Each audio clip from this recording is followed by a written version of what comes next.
I'm one of 6 kids. We were always drawing in our house, like always, always, always. I'm Renata Memole. I am an artist in Troy, New York, and I work mostly in sculpture, mixed media, assemblage, and collage.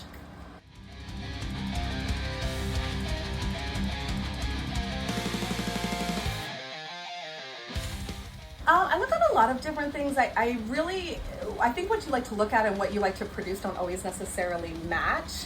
And in college, I was very into a lot of like the feminist art that came out of the 1970s, but I don't necessarily vibe with it aesthetically. I like the concept of a lot of it. And I recently saw a Faith Ringgold retrospective in Paris. And it kind of blew my mind because so much of what I've seen of her work was a certain type of work. And then I saw this totally other side, and it was full-size figures and cloth and fabric and really, really important political messaging.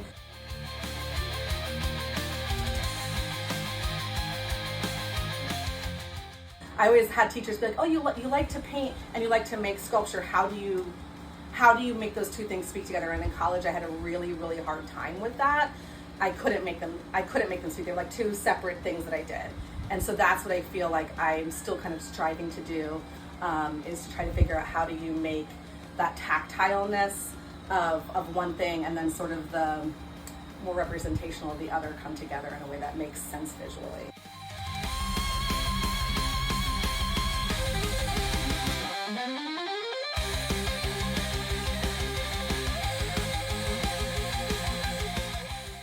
But isn't it beautiful? I actually had a whole project where I made a nest out of them and I intertwined them together with some other, I don't know. So I like just finding objects. Something I did early on when I moved to Troy, and haven't in a while, but I used to always walk to work. So I worked about a mile away and I would just pick up things and like put them in my bag. So really oddly, like car parts are all over the ground. Car parts in Troy. So if you're working with metals, sculpturally, you're like, oh look, there's a piece of someone's muffler.